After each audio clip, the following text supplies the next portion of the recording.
ಕನ್ನಡದ ಮೊಟ್ಟಮೊದಲ ಹಾಗೂ ಏಕೈಕ ಅಂತಾರಾಷ್ಟ್ರೀಯ ಡಿಜಿಟಲ್ ರೇಡಿಯೋ ಸ್ಟೇಷನ್.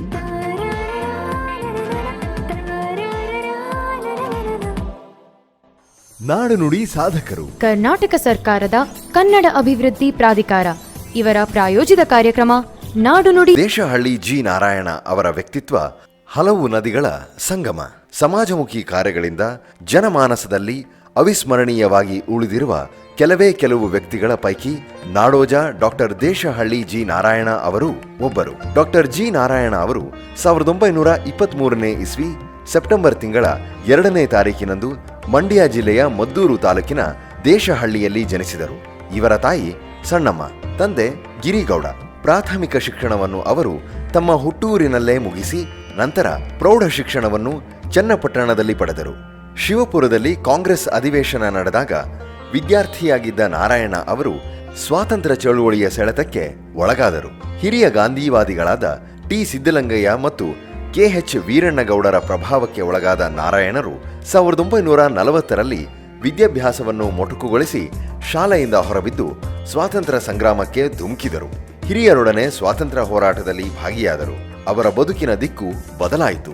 ತಮ್ಮ ಜೀವನವನ್ನು ಸಂಪೂರ್ಣವಾಗಿ ದೇಶ ಸೇವೆಗೆ ಮುಡುಪಾಗಿಟ್ಟರು. ಶಿವಪುರದ ಸತ್ಯಾಗ್ರಹದಲ್ಲಿ ಭಾಗಿಯಾದ ನಂತರದಲ್ಲಿ ಸಾಹುಕಾರ್ ಚೆನ್ನಯ್ಯ, ಕೆಂಗಲ್ ಹನುಮಂತಯ್ಯ ಅವರಂತಹ ಹಿರಿಯರ ಪರಿಚಯ, ಒಡನಾಟಗಳು ಅವರಿಗೆ ದೊರಕಿದವು. 1940ರಲ್ಲಿ ವಿದ್ಯಾಭ್ಯಾಸಕ್ಕೆ ವಿದಾಯ ಹೇಳಿ ಬೆಳಗಾವಿಯ ಜಮನಾಲಾಲ್ ಖಾದಿ ವಿದ್ಯಾಲಯ ಸೇರಿದರು.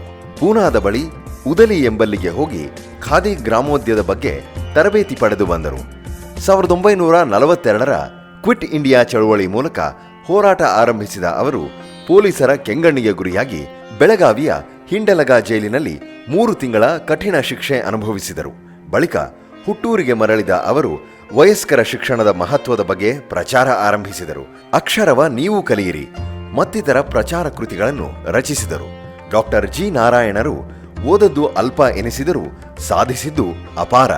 ಸರಳ ನಡತೆಯಲ್ಲಿ ಸಜ್ಜನರಾಗಿ ಬದುಕಿದ ವಿರಳ ವ್ಯಕ್ತಿ ಎನಿಸಿಕೊಂಡವರು ಅವರು. ಅವರ ಮಾತಿಗೂ ಕೃತಿಗೂ ವ್ಯತ್ಯಾಸ ತುಂಬಾ ಕಡಿಮೆ ಇತ್ತು. ಸರಳತೆಯೇ ಮೈವೆತ್ತ ಅವರ ಮೇರು ವ್ಯಕ್ತಿತ್ವಕ್ಕೆ ಬೇರೆ ಹೋಲಿಕೆ ಇಲ್ಲವೇ ಇಲ್ಲ. ಅಪಾರ ತಾಳ್ಮೆ, ಸೌಜನ್ಯ ಹಾಗೂ ಜನರೊಂದಿಗೆ ಸಹಜವಾಗಿ ಬೆರೆಯುವ ನಡವಳಿಕೆ ಅವರ ವಿಶೇಷತೆಯಾಗಿದ್ದವು. ಪರಸ್ಪರ ಸಹಕಾರ ತತ್ವವನ್ನು ಅನುಸರಿಸಿ ಗ್ರಾಮೀಣಾಭಿವೃದ್ಧಿಯನ್ನು ಸಾಧಿಸಬೇಕು ಎಂಬುದು ಅವರ ವಾದವಾಗಿತ್ತು. ಖಾದಿ ಉದ್ಯೋಗದಂತಹ ಸ್ವದೇಶಿ ಚಿಂತನೆಗೆ ಅವರು ಒತ್ತು ನೀಡುತ್ತಿದ್ದರು. ಯಶೋದಮ್ಮ ಅವರ ಬಾಳ ಸಂಗಾತಿಯಾಗಿದ್ದರು. 1950ರಲ್ಲಿ ಚಾಮರಾಜಪೇಟೆಯಲ್ಲಿ ತಮ್ಮದೇ ಆದ ಸ್ವತಂತ್ರ ಮುದ್ರಣಾಲಯ ಆರಂಭಿಸಿದ ಅವರು ಅಂದಿನ ದಿನದಲ್ಲಿ ಕಾಂಗ್ರೆಸ್ ಪತ್ರಿಕೆಯನ್ನು ಸಂಪಾದಿಸುತ್ತಿದ್ದರು. 1951ರಲ್ಲಿ ವಿನೋದ ಹಾಸ್ಯ ಮಾಸಪತ್ರಿಕೆ ಪ್ರಾರಂಭಿಸಿ ಯಶಸ್ವಿಯಾಗಿ ಸುಮಾರು 60 ವರ್ಷಗಳ ಕಾಲ ನಡೆಸಿದರು. ವಿನೋದ ಹಾಸ್ಯ ಮಾಸಪತ್ರಿಕೆ ಅವರ ಮಹತ್ವದ ಕೊಡುಗೆಗಳಲ್ಲಿ ಒಂದು. ತಮ್ಮ ಹೋರಾಟ ಮತ್ತು ಜನಪ್ರಿಯತೆಯಿಂದ 1957ರಲ್ಲಿ ಮೊದಲ ಬಾರಿಗೆ ಬೆಂಗಳೂರು ನಗರಸಭೆಯ ಸದಸ್ಯರಾಗಿ ಚಾಮರಾಜಪೇಟೆ ಕ್ಷೇತ್ರದಿಂದ ಆಯ್ಕೆಯಾಗಿದ್ದರು. ಅಲ್ಲಿಂದ ಮುಂದೆ ಸಕ್ರಿಯ ರಾಜಕಾರಣದಲ್ಲಿ ತೊಡಗಿ 1964ರಲ್ಲಿ ಬೆಂಗಳೂರು ನಗರ ಪಾಲಿಕೆ ಮೇಯರ್ ಆಗಿ ಜನಮನ್ನಣೆ ಪಡೆದರು. ಬೆಂಗಳೂರು ನಗರಕ್ಕೆ ನೀರುಣಿಸುವ ಸಲುವಾಗಿ ಕಾವೇರಿ ನೀರು ಸರಬರಾಜು ಯೋಜನೆಗೆ ಚಾಲನೆ ನೀಡಿದವರಲ್ಲಿ ಇವರು ಪ್ರಮುಖರು. ಡಾಕ್ಟರ್ ಜಿ ನಾರಾಯಣ ಅವರು 1969ರಲ್ಲಿ ಕನ್ನಡ ಸಾಹಿತ್ಯ ಪರಿಷತ್ ಅಧ್ಯಕ್ಷರಾದರು. ಸತತ 9 ವರ್ಷಗಳ ಕಾಲ ಅಧ್ಯಕ್ಷರಾಗಿದ್ದ ಅವರು ಸಾಹಿತ್ಯ ಪರಿಷತ್ತಿನ ಕೆಲಸ ಕಾರ್ಯಗಳನ್ನು ವಿಕೇಂದ್ರೀಕರಣಗೊಳಿಸಿ ಆಡಳಿತವನ್ನು ಸರಳ ಸುಲಭ ಮಾಡಿದವರಲ್ಲಿ ಮೊದಲಿಗರೆನಿಸಿಕೊಂಡರು. ಕನ್ನಡ ಸಾಹಿತ್ಯ ಪರಿಷತ್ತಿಗೆ ಆರ್ಥಿಕ ಸಮೃದ್ಧತೆಯನ್ನು ಒದಗಿಸಿದರು. ವೈವಿಧ್ಯಮಯ ಕಾರ್ಯಕ್ರಮಗಳನ್ನು ರೂಪಿಸಿದರು.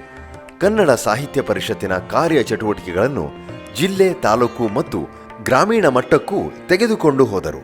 ಈ ಅವಧಿಯಲ್ಲಿ ಅನೇಕ ಜಿಲ್ಲಾ ಸಾಹಿತ್ಯ ಸಮ್ಮೇಳನಗಳು ನಡೆದವು. ಪರಿಷತ್ತಿನ ಸುವರ್ಣ ಮಹೋತ್ಸವ ಕಟ್ಟಡವನ್ನು ಆರಂಭಿಸಿದರು. ಪರಿಷತ್ತಿನ ಏಳಿಗೆಗಾಗಿ ತ್ರೈವಾರ್ಷಿಕ, ಪಂಚವಾರ್ಷಿಕ ಯೋಜನೆಗಳನ್ನು ರೂಪಿಸಿದರು. ಪರಿಷತ್ತಿನ ಕಾರ್ಯ ಚಟುವಟಿಕೆಗಳ ಸಾಕ್ಷ್ಯಚಿತ್ರ ತಯಾರಿಕೆಗೆ ಚಾಲನೆ ನೀಡಿದರು. ಕನ್ನಡ ಸಾಹಿತ್ಯ ಪರಿಷತ್ತಿನ ಅಗತ್ಯತೆಯನ್ನು ಮನವರಿಕೆ ಮಾಡಿಕೊಟ್ಟು ಸರ್ಕಾರದಿಂದ ಸೂಕ್ತ ಬೆಂಬಲಗಳು ಪರಿಷತ್ತಿಗೆ ದೊರಕುವಂತೆ ಮಾಡಿ ಸಾಹಿತ್ಯ ಪರಿಷತ್ತು ಉತ್ತಮ ಕೆಲಸ ಮಾಡುವಲ್ಲಿ ಜಿ ನಾರಾಯಣರು ವಹಿಸಿದ ಪಾತ್ರ ಮಹತ್ವಪೂರ್ಣವಾದದ್ದು. 1987ರಲ್ಲಿ ಪತ್ರಿಕಾ ಅಕಾಡೆಮಿ ಅಧ್ಯಕ್ಷರಾಗಿಯೂ ಸೇವೆ ಸಲ್ಲಿಸಿದ ನಾರಾಯಣರು ಪತ್ರಕರ್ತರಿಗೆ ಆದರ್ಶ ಸಂಹಿತೆಯನ್ನು ನಿರೂಪಿಸಿದ್ದರು. ಕನ್ನಡ ಪತ್ರಿಕಾ ರಂಗದ ಬೆಳವಣಿಗೆಗೂ ಅಪಾರ ಕೊಡುಗೆ ನೀಡಿದರು.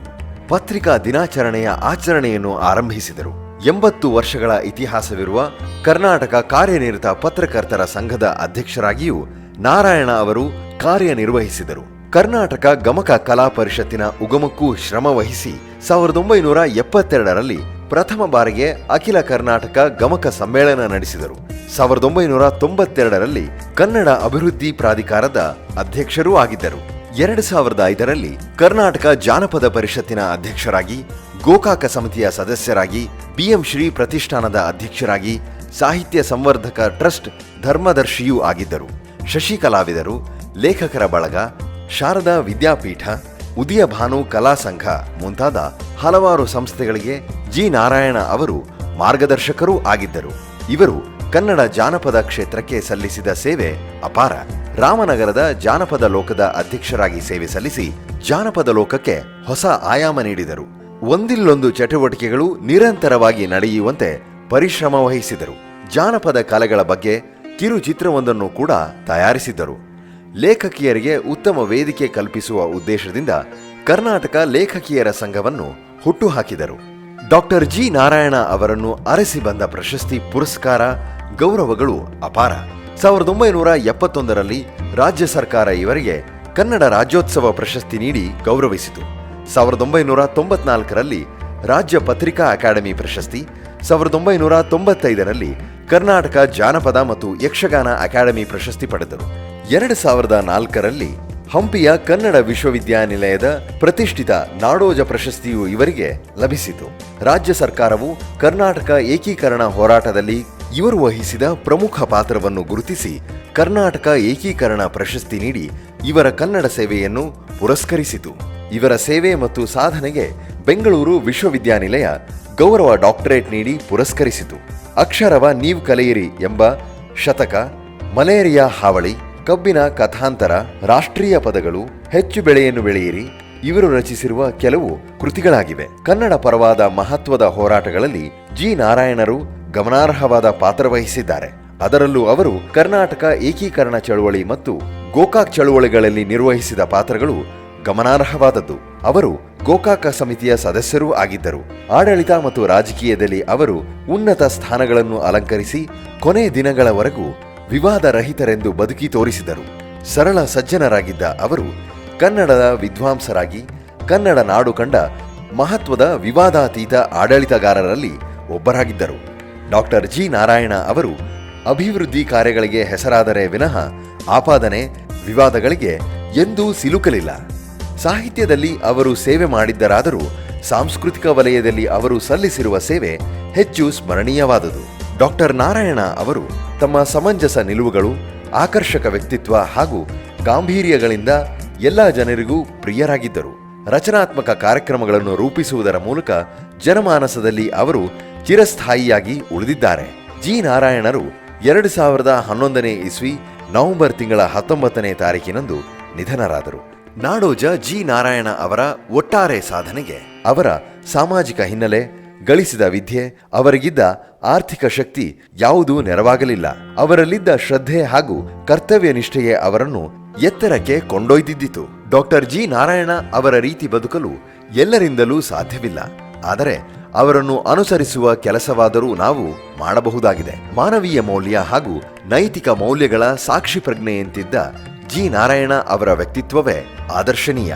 ಜಿ ನಾರಾಯಣ ಅವರ ಬದುಕು ಕನ್ನಡಿಗರಿಗೆ ಬಹುದೊಡ್ಡ ಸಂದೇಶ. ಶುಭ್ರ ವ್ಯಕ್ತಿತ್ವ, ನಿಸ್ವಾರ್ಥ ಜೀವನ ಸಾಗಿಸಿದ ಅವರ ಬದುಕಿನಲ್ಲಿ ಆದರ್ಶತೆಯೇ ತುಂಬಿಕೊಂಡಿತ್ತು. ಅವರ ಅಗಲಿಕೆಯಿಂದ ಗಾಂಧಿವಾದಿಗಳ ಕೊಂಡಿಯೊಂದು ಕಳಚಿ ಹೋಗಿ ಗಾಂಧಿ ಪರಂಪರೆಯ ಕನ್ನಡ ಕಣಜವೊಂದು ಬರಿದಾದಂತಾಗಿದೆ. ಇಂತಹ ಮಹಾನ್ ಚೇತನಕ್ಕೆ ನಮ್ಮ ಹೃದಯಪೂರ್ವಕ ನಮನಗಳು.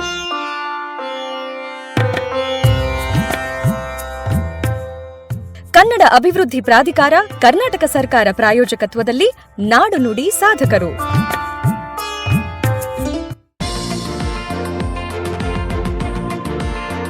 ನಮ್ ರೇಡಿಯೋ ಜಗತ್ತಿನ ಮೊಟ್ಟ ಮೊದಲ ಹಾಗೂ ಏಕೈಕ ಕನ್ನಡ ಆನ್ಲೈನ್ ರೇಡಿಯೋ ಸ್ಟೇಷನ್.